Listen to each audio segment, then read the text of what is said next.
안녕하세요. 전원주택에 관심 있는 구독자 여러분, 날라리 전원생활의 양평대군입니다. 제가 지난 영상에서 이 전원주택의 가격에 대한 고찰과 그 다음에 전원주택을 고르는 체크리스트 중에 첫 번째, 입지와 관련된 부분 중 제가 가장 중요하게 생각하는 도로에 대해서 말씀을 드렸는데요. 오늘은 그 두 번째 시간으로 이 전원주택의 향지, 그 다음에 조망, 그리고 일조량과 관련된 부분, 그리고 이제 삶에 중요한 영향을 미치는 이제 사생활 보호적 측면, 그 다음에 세 번째로 전원주택을 주변에 어떤 편의시설이 필요한지에 대한 부분에 대해서 말씀드려 볼까 합니다. 그럼 전원주택에 관심 있는 분들 채널 고정하여 주시고요. 좋아요, 구독도 잊지 말고 부탁드리겠습니다. 그럼 잠시 뒤에 뵙겠습니다.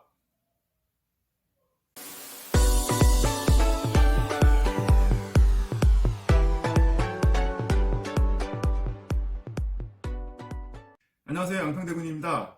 오늘은 전원주택 고르는 팁 시리즈 중 두 번째로 이제 전원주택의 향지와 관련된 부분부터 우선 말씀을 드리겠는데요.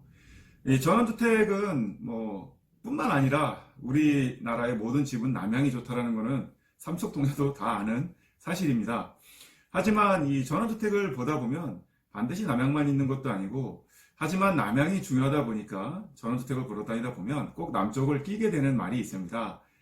동남향, 남동향, 서남향, 남서향, 정남향 등도 있죠. 하지만 조망상의 이유 또는 너무 좋은 조경을 포기할 수 없어서 북향도 있습니다. 이런 부분들이 물론 이 남향만 무조건 좋고 북향은 무조건 나쁘다 이렇게 얘기 드리긴 좀 어렵고요. 또 요즘 생활 패턴이 낮에 반드시 집에 내내 있는 경우가 있는 것도 아니기 때문에 저와 같이 이렇게 도시근교에서 전원생활하는 분들에게는 물론 남향이 좋지만 집만 잘 지어져 있다면 남향뿐만 아니라 각 향지가 각자 다 자기 나름의 장단점이 있을 거라고 생각합니다. 남향은 아시다시피 해도 가장 오래 들고요. 그 다음에 해도 높게 뜨고 또 거실로 들어오는 빛도 적당하고 마당이나 기타 테라스, 베란다 등에서도 햇빛량이 충분하기 때문에 빨래도 잘 마르고 여러 가지 면에서 역시 사람의 기운을 좋게 하는 부분이 있는 것은 엄연한 사실입니다. 하지만 동양 같은 경우도 남동향일 경우에도 또 해가 일찍 들고 또 적당하게 들고, 물론 지기는 좀 빨리 지지만 그런대로 전원주택함에 있어서 크게 부족함은 없는 그런 향지라고 생각이 들고요.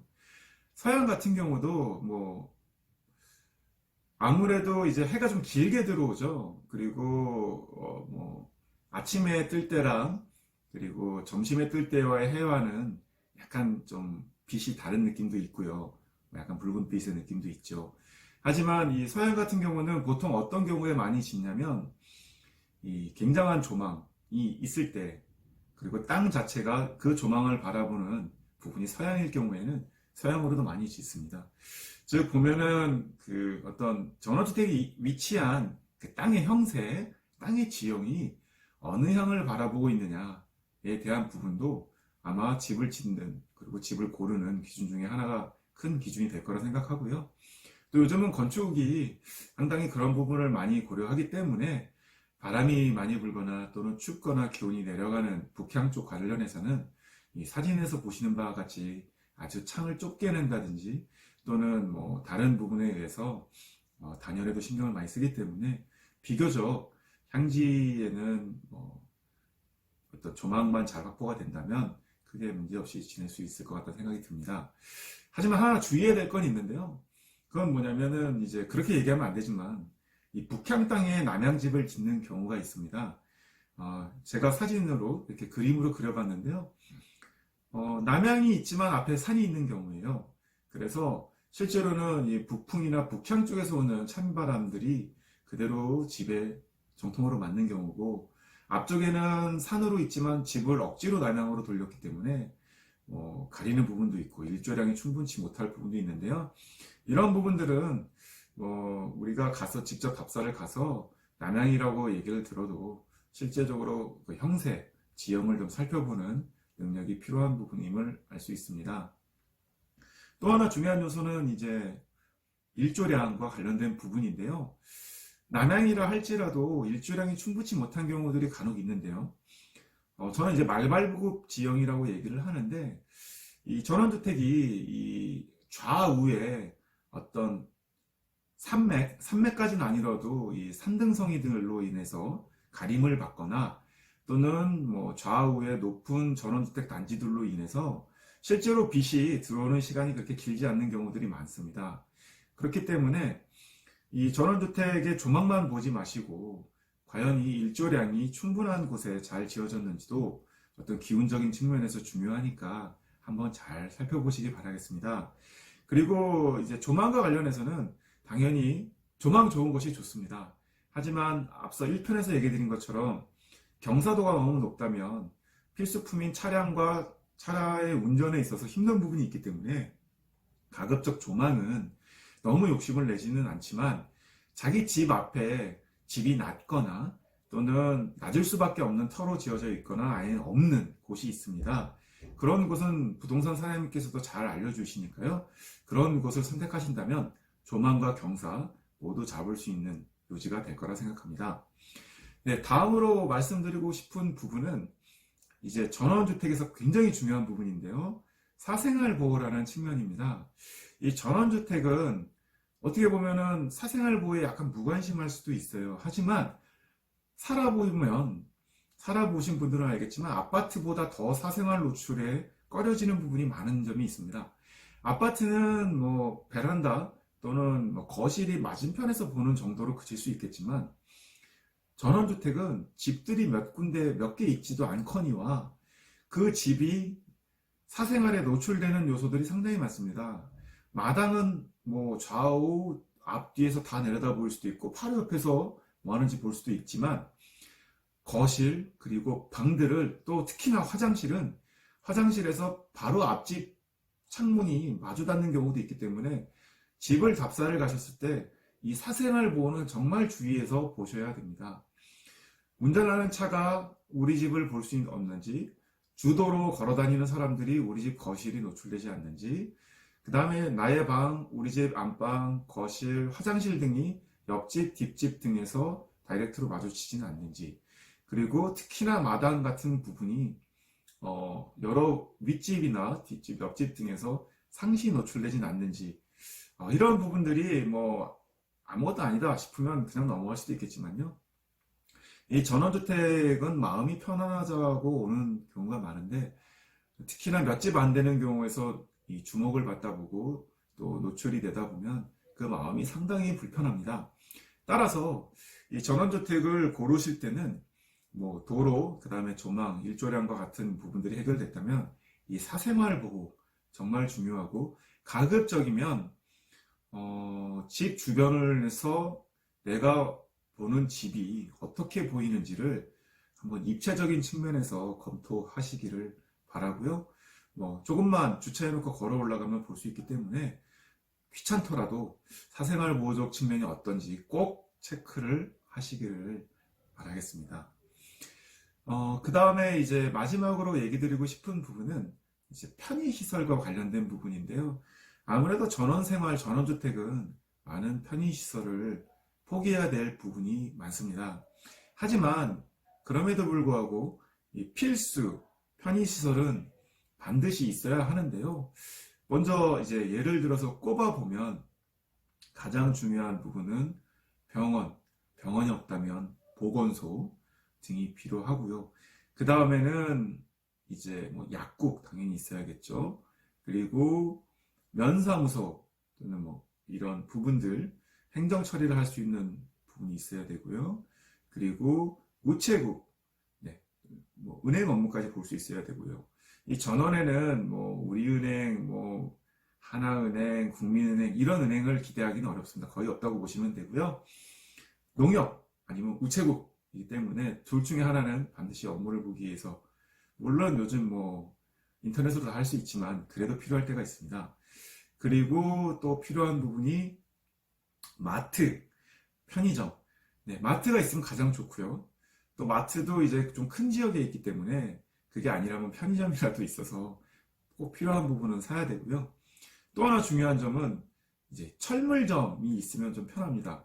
전원생활 하다 보면 이것저것 필요한 공구서부터 삽, 그 다음에 갈퀴, 정말 내가 도시에서는 해보지 않은 것들을 많이 사야 되는데요.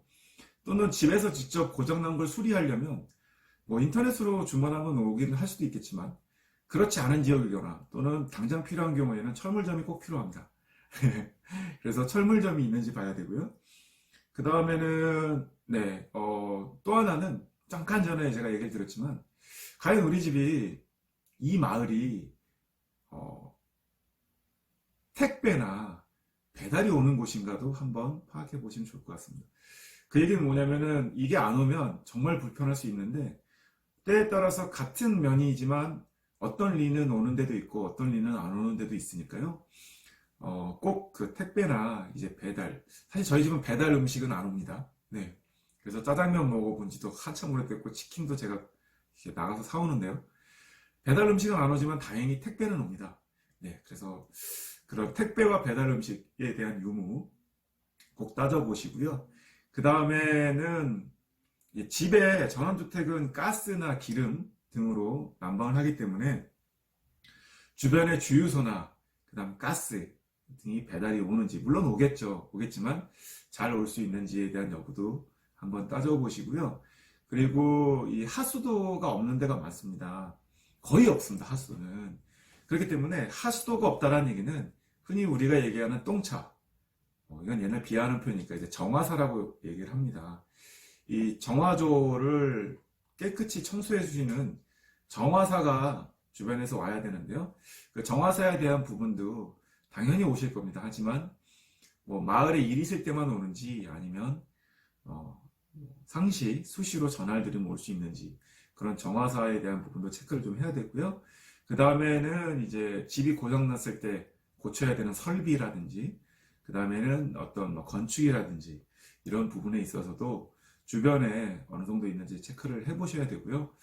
제 기준으로는 차로 움직이지만 차로 그래도 5분 정도 내외에 위치하는 게 제가 얘기한 모든 시설들이 좀 어느 정도 맞다고 보고요. 이게 10분을 넘어가게 되면 상당히 먼 이 전원에서는 꼬불꼬불길을 가다 보면 꽤 멀게 느껴지고 그만큼 전원 생활의 만족도도 떨어지니까 그렇게 멀지 않은 곳에서 위치한 곳을 입지로 선택하시길 좀 바라겠습니다. 자, 오늘은 제가 이제 입지의 두 번째 시리즈로 말씀을 드린 게, 이 전원주택에 있어서의 향지, 그리고 조망, 그 다음에 일조량과 관련된 부분이고, 특히 이제 조망과 일조량, 그리고 향지를 잘 보시는 부분들, 그 다음에 이제 네 번째로 얘기 드린 게, 이 독립성, 집이 얼마나 사생활로부터 보장되는지 정말 중요하니까 이거는 꼭 가셔서 입체적으로 체크를 하시고 방에 들어가서 난 창문만 보시는 게 아니라 앞집 창문이 얼마나 가까운지, 화장실에 가셔도 안에 인테리어만 보지 마시고 화장실에 뚫린 환기 창문이 앞집과 어떤지 뒷집과 어떤지, 그리고 마당을 바라보는 부위는 어느 정도로 얼마나 보이는지, 그리고 거실까지도 꼭 중요하니까, 정말 중요하니까 체크를 하시고 이 독립성만 보장돼도 상당히 전원생활에 재밌는 컨셉으로 여러 가지를 할 수 있습니다라는 거. 그 다음에 이제 다섯 번째로 말씀드린 부분은 이제 주변 편의시설이 차로 한 5분 내외 거리, 아주 멀어도 10분 내, 그래서 그렇게 멀지 않은 곳에 병원, 약국, 우체국, 농협, 그리고 철물점, 그 다음에 택배는 오는지 배달 음식은 오는지, 그 다음에 가스, 주유소, 정화사, 설비, 건축과 같은 주변 인프라들은 바로 수시로 올 수 있는 거리에 있는지, 네, 이런 부분들, 그리고 언제든지 생필품을 살 수 있는 마트 또는 편의점 등이 주변에 있는지, 이런 여부를 꼭, 당연하겠지만 꼭 한번 다시 살펴보고 싶어서 체크리스트로 만들었습니다. 네, 오늘 제가 이제 얘기한 입지 시리즈 두 번째는 여기까지 마무리를 하고요. 다음 편에는 또 이제 전원생활의 스트레스 중에 하나인 소음, 그리고 냄새, 그 다음에 기타 놓치기 쉬운, 집을 볼 때 놓치기 쉬운 부분들에 대해서 정리해서 한번 말씀을 드리겠습니다. 네, 그러면 요즘 여러 가지로 힘든 일들이 많은 시기일 텐데요. 모두 건강 유의하시고요. 행복한 전원생활 또는 전원생활을 꿈꾸시며 제 영상이 도움이 되셨으면 또 다시 한번 좋아요와 그리고 반드시 구독 꼭 좀 부탁드리겠습니다. 네, 양평대문 힘이 납니다. 네, 그럼 다음 영상에서 인사드리고요. 지금까지 날라리 전원생활의 양평대군이었습니다. 감사합니다.